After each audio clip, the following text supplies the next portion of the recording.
And this is very modest. And what we're going to be doing is a 25% tariff on all cars that are not made in the United States. If they're made in the United States, there's absolutely no tariff. Business is coming back to the United States so that they don't have to pay tariffs.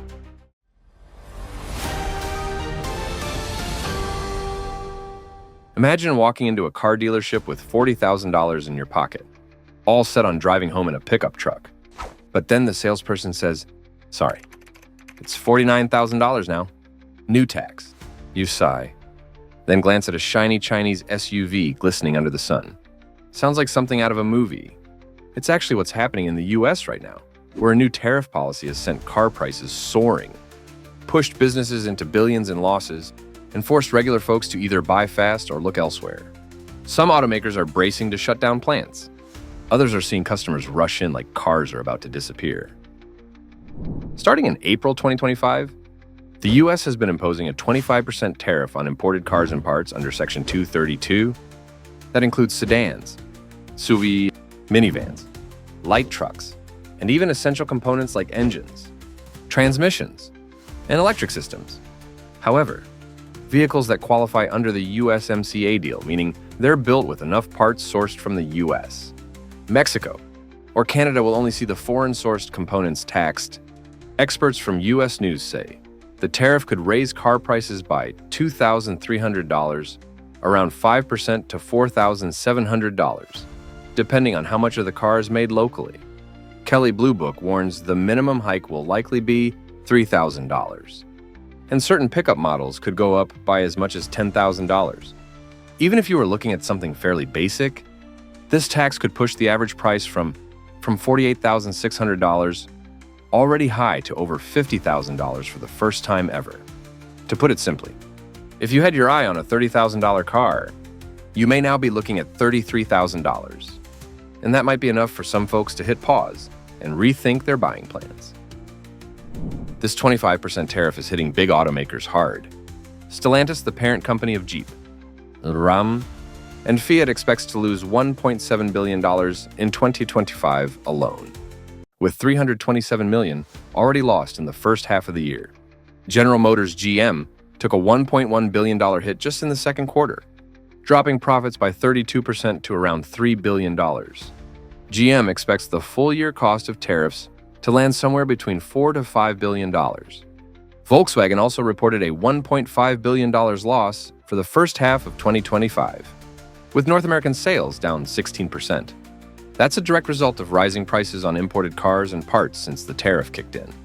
This means car prices are up anywhere from $4,000 to $9,000. Depending on the model, a mid-range pickup that used to cost $40,000 might now run between $44,000 and $49,000, making it harder for many people to afford the vehicle they had in mind. To fight back, General Motors is investing another $4 billion into domestic factories, aiming to boost production by 300,000 vehicles per year by the year 2027. The goal: cut back on imports, dodge the tariffs, and keep prices more manageable for American buyers. A survey by Dave Canton Group and Kaiser Associates found that 40% of Americans are now open to buying cars made in China. That's a big shift driven mainly by financial pressure. In July 2025 alone, U.S. car sales jumped 1.6%, well above the 0.5% increase in overall retail sales.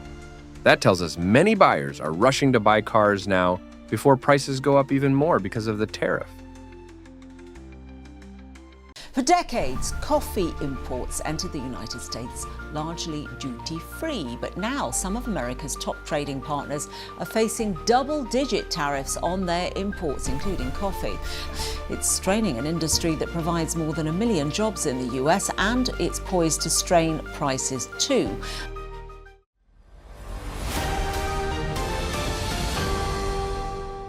Something big just happened, and you'll probably feel it most clearly each morning. Right there in your hand, your usual cup of coffee. A new tariff from the White House, a strong reaction from Brazil, and a global coffee market thrown into turmoil. The result? Prices are jumping, supermarkets are scrambling, cafes are raising their eyebrows, and the everyday consumers, are left holding the bill. But this is not just about pricier coffee. It's a clear sign that pressure on prices, supply chains, and daily spending is spreading fast from offices in Washington to store shelves across the country. Still think your morning coffee is just a habit. It is not that simple anymore. The Trump administration has just slapped a 50% tariff on coffee imports from Brazil, a country that supplies about 35 to 40% of the coffee Americans drink. And right after the news broke, global Arabica coffee prices shot up, hitting $4.30 per pound in early 2025, twice as high as the same time last year. In the US, the price of roasted coffee exports has already jumped 11.8%, and instant coffee has gone up 12.4%. From May 2024 to May 2025, according to forecasts from the Wall Street Journal, this new tariff could push retail coffee prices up by 15 to 20% in the near future. What does that mean for your wallet? A bag of coffee that used to cost $12 might soon cost $13.20 to $14.40 in just a few weeks. Small cafes are also feeling the pressure and may need to raise their prices or cut back on discounts. That familiar cup of morning coffee, it might just start making your wallet feel a little lighter. The International Coffee Organization, ICO, reports that global coffee prices actually dropped 11.8% in July 2025, down to 259.31 US cents per pound. That's lower than the month before, but still higher than July 2024. Yet, coffee prices in the US are still climbing.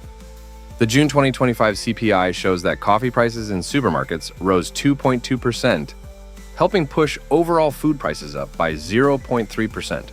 Even though input costs are dropping, taxes, shipping, and high interest rates keep final prices high.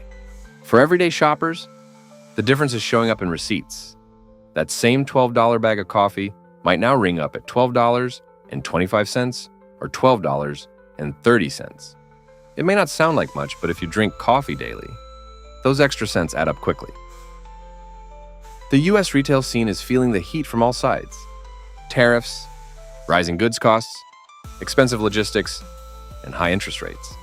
Chains like Food Line and Stop & Shop, part of Ahold Delhaize, are pushing back against price hikes from big-name brands like Nivea and Heineken, trying to shield shoppers from sticker shock. In the middle of all this, the new US tariffs are expected to keep pushing coffee prices even higher, adding more weight to Americans already juggling rising living costs.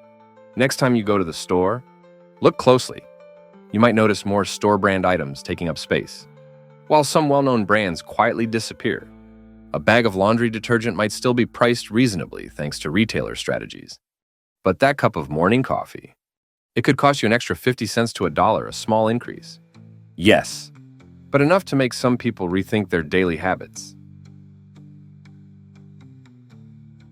The other problem is that the United States is starting to export less agricultural commodities, and that is a lot in part due to Mr. Trump's trade policies. You spend months nurturing your crops, only to wake up one morning and realize your entire harvest suddenly has nowhere to go. Sounds ridiculous.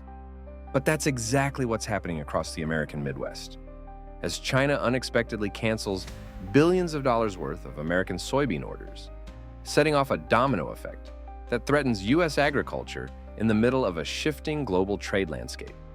There were harvest seasons when Iowa and Illinois soybeans sailed confidently to China, sustaining farm families and small Midwest towns. But this week, everything changed. China abruptly canceled contracts for 2.4 million tons of U.S. soybeans. A $1.1 billion blow, soybean prices plunged 8.2% overnight. Storage bins are now 13% fuller.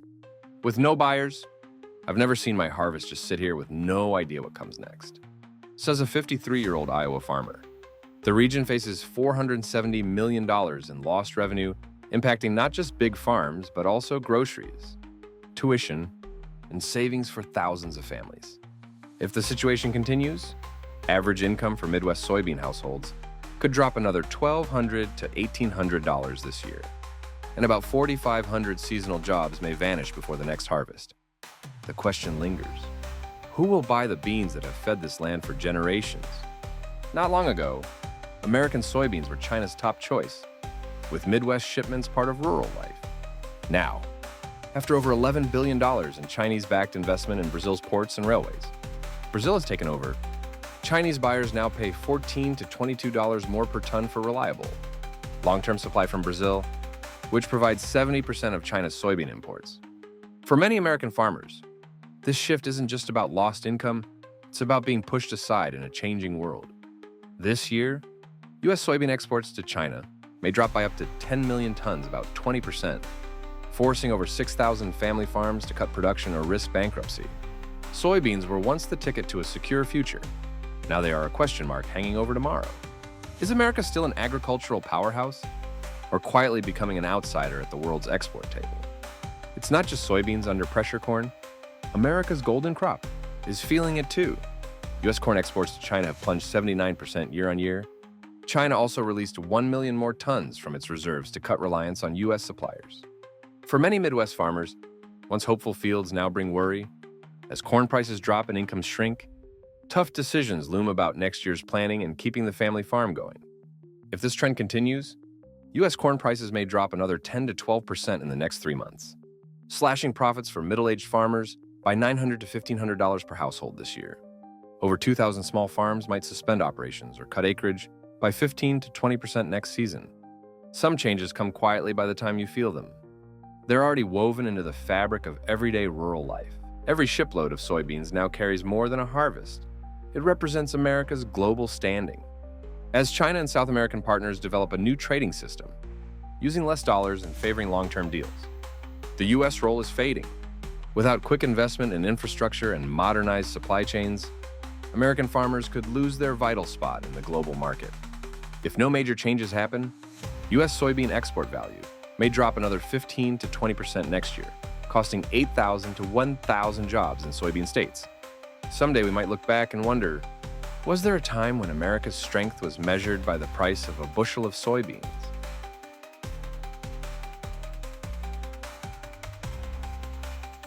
We don't make a lot of money. Now, I can't absorb, if all of a sudden there's a 50% tariff on something or even a 25%, I can't absorb all of that as a family business.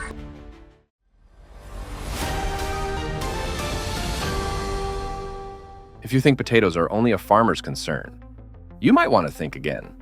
In Canada, golden potato fields are shrinking. Contracts are being torn up, and cold storage facilities are filling with unsold seed potatoes. Meanwhile, in the United States, the price of potatoes and potato-based foods is quietly creeping upward. This is no small matter. Behind it lies an undercurrent from Canada, where truckloads of potatoes heading south to the U.S. have fallen sharply, triggering changes that could reach right into our own kitchens.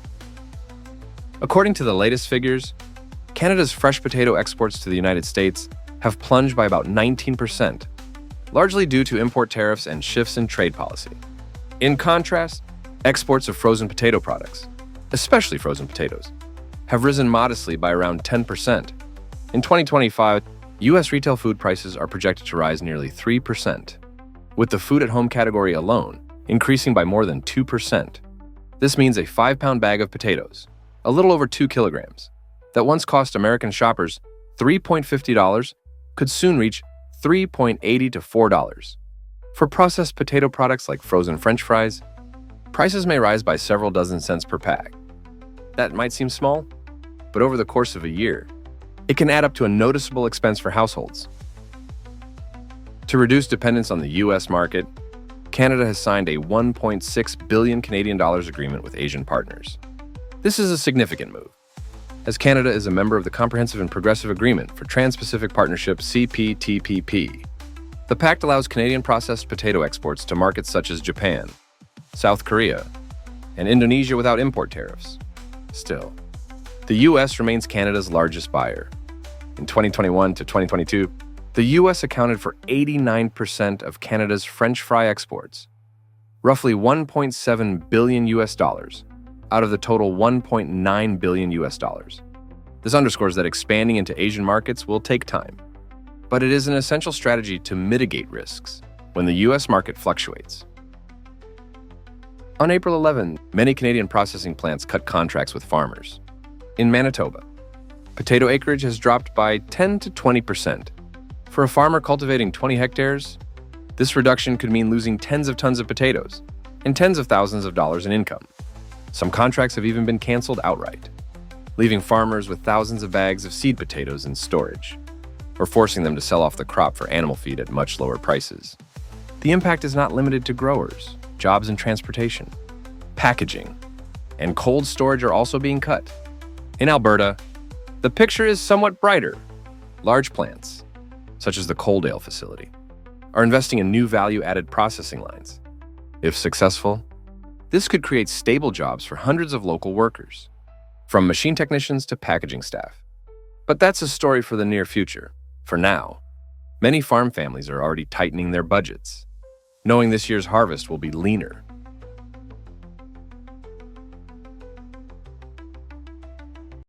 With the looming threat of U.S. President Donald Trump's tariffs, a Buy Canadian movement has picked up across the country.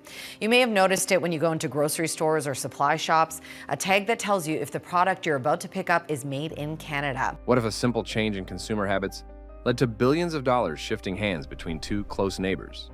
If Canadian families suddenly stopped buying 6 everyday American products, would American companies even notice at first? Or would the real shock come months later as lost sales ripple through factories, small towns, and even online platforms? Imagine how daily routines in both countries might quietly transform if trusted brands slowly vanished from shopping carts. For many years, Americans saw Canada as a reliable partner in trade and daily life. But recently, as U.S. tariffs on Canadian steel, aluminum, energy, and autos reached new highs, Canadians have responded in a quietly powerful way. Not with protests, but by simply turning away from certain U.S. products. 6 brands stand out: peanut butter, Harley-Davidson motorcycles, Amazon, Netflix, Walmart house brands, and cars from Ford and GM. This is no longer just an economic move. It has become a cultural statement. We don't support a nation that punishes us. This shift began in the spring of 2025, and by summer, the effect was visible in store aisles across Ontario and British Columbia. For American workers, especially those in manufacturing and retail, each unsold jar or canceled order represents a lost hour of work. If the boycott continues, annual losses for you side, companies could exceed $2 billion USD, putting pressure on jobs from the factory floor to logistics and marketing teams. Peanut butter, once a pantry staple, tells a striking story. Sales of Jif and Skippy, 2 iconic American brands, dropped 34% in just 1 quarter across Canada. Supermarkets have quickly replaced them with local alternatives like Kraft Canada and Nuts to You. Even Walmart, the retail giant, has found its U.S.-made goods left untouched. As Canadian shoppers favor local products or brands from other countries, the message is clear for American producers and investors. Brand loyalty can vanish quickly when national pride is at stake. The ripple effect extends to farmers supplying peanuts, workers in packaging plants, and truck drivers moving goods north. If this trend continues, the U.S. peanut industry alone could see export revenues shrink by up to $150 million USD per year. Amazon's Canadian operation took a direct hit. In early July 2025, Amazon suspended services in Quebec, leading to around 700 job losses. While some customers shifted to Canadian platforms or European tech providers, the trust gap grew. Netflix, another household name, also saw subscription numbers fall as families questioned supporting a U.S. brand in times of economic tension. The tech sector, often seen as immune to politics, is now facing unexpected headwinds. Investors and workers from software developers to warehouse staff could see income growth stall. Projections suggest U.S. e-commerce and streaming exports to Canada may drop by up to 500 million USD this year if consumer confidence does not rebound. Perhaps the most visible shift is in the auto market. After Canada imposed a 25% tariff on U.S.-made cars in response to the Trump administration's moves, showroom traffic for Ford and GM sharply declined. Online searches for these brands in Canada plummeted, while orders were canceled and lots stood empty. Canadian drivers quickly switched to Korean and Japanese models like Hyundai, Toyota, and Honda. For small-town dealerships in Michigan and Ohio, every unsold car means tighter budgets and fewer jobs. Industry forecasts indicate U.S. auto exports to Canada could fall by over $2 billion USD in 2025, a sobering figure for anyone whose paycheck depends on cross-border sales. Anybody in the supply chain hears about duties and tariffs or any other fees, they get very anxious about those fees being imposed.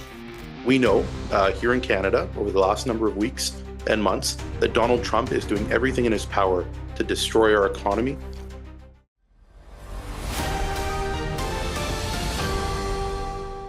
Picture this. You decide to fix up your kitchen, nothing major. Just new wooden floors and a few cabinets. The contractor shows up, measures everything, nods in approval. But when you ask for a quote, he sighs and says, last week, probably around $5,000. This week, closer to $6,000. Wood prices are jumping every day. Sounds ridiculous. Not really. Somewhere far from your control. A new tax policy just got signed. A strong tweet was sent. A quick nod happened in Washington. And suddenly, supply chains start to shake. According to a March 2025 survey by the NAHB, new import tariffs have added an average of $9,200 to the cost of building a single home. The NAHB, or Wells Fargo Housing Market Index, has also dropped to 39, the lowest in 7 months. Investopedia reports that tariffs on building materials could hit as high as 34.5%, adding anywhere from $7,500 to $10,000 to the cost of constructing a single-family house. What does this mean for everyday folks? A house that was expected to cost $300,000 might now cost $309,200. Kitchen cabinets, doors, hardwood flooring, they all go up. A $5,000 kitchen set might now cost $5,500. Even if you are not building a house, rising material costs push up rental prices and home renovation expenses. That goal of finding a stable place to live, it just got a bit farther away. In February 2025, the NAHB, or Wells Fargo Index, dropped to 42, its lowest point in 5 months, due to worries about tariffs and mortgage rates hovering near 7%. By March, the index dipped even lower, to 39, the lowest in 7 months. At the same time, 71% of homebuilders reported that spring 2025 has been their slowest season since 2019. Why? Higher material costs and cautious buyers hesitating over steep prices and rising interest rates. This makes building or fixing a home harder to plan. Let's say you had a $20,000 budget to add a second floor. Now, you might be looking at $21,500 or even $22,000. If you are in the market to buy, the slowdown means fewer builders taking on projects, and material prices keep going up regardless. The U.S. plans to raise tariffs on softwood lumber from Canada from 14.5% to nearly 40%, including anti-subsidy taxes and a proposed 25% increase under the Trump administration. In response, Canada announced a support package for its lumber sector worth $1.2 billion Canadian dollars, around $870 million US dollars, including $700 million Canadian dollars in low-interest loans and $500 million Canadian dollars for product development and market expansion. Right away, U.S. lumber futures jumped to $695 per 1,000 board feet, the highest in 3 years, and up 39% from the same time last year. Even though home building demand is cooling, this translates to much higher wood-related costs. A framing set that used to cost $500 could now be $700. Home construction, renovations, even furniture builds are seeing big cost hikes. Many families are delaying plans or settling for cheaper materials they do not really like. And even with Canada's financial help for the industry, lumber prices show no sign of dropping. American consumers are the first to feel the squeeze.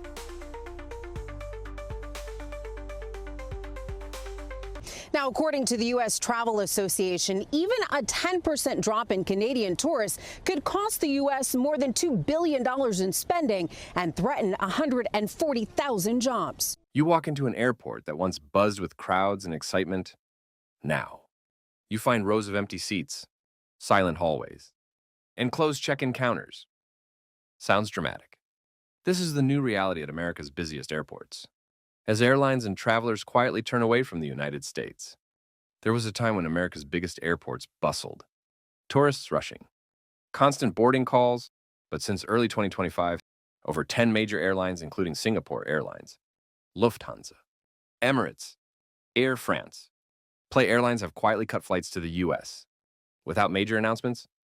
Now, Silence lingers at O'Hare, LAX, and JFK. Emptier waiting areas, fewer staff at check-in, and departure boards crowded with canceled routes. In cities like Chicago and New York, the numbers start to feel real. With 85,000 jobs at risk, families are rethinking how to pay the mortgage, keep up with college savings, or cover medical expenses for aging parents. This isn't just about a drop in tourism. It's a wave shaking the foundations of daily life, sometimes leaving the dinner table quieter, and plans for the future more uncertain. With job losses and shrinking incomes, an average family may have to cut $100 from the monthly grocery budget, often buying less fresh meat, milk, or produce. Multiply that by 85,000 workers. And local retailers and food suppliers feel the ripple, making entire cities more cautious. Higher landing fees, complicated visa procedures, and frosty welcomes at border checkpoints have made even the dream of coming to America less certain. These days, even a pricey business class ticket doesn't guarantee easy entry.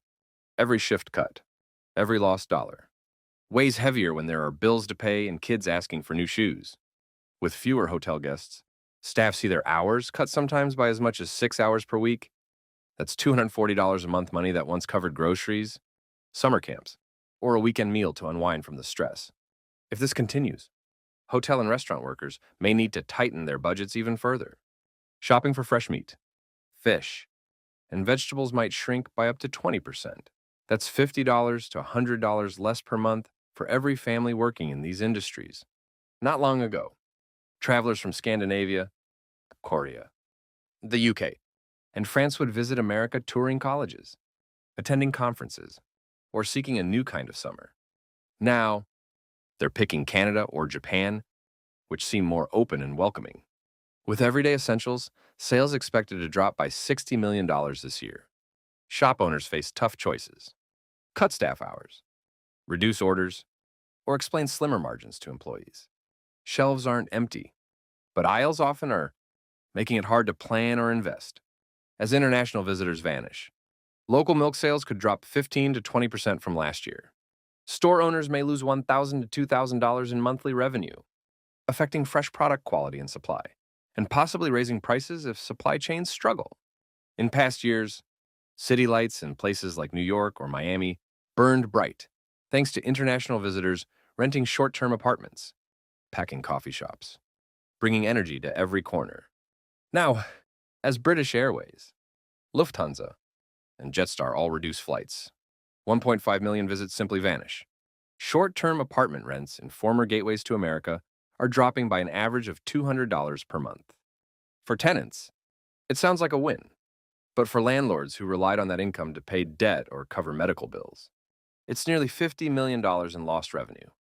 Quietly, faith in the American dream slips a little more, not just in the eyes of the world, but even for those who once thought they'd finally found stability.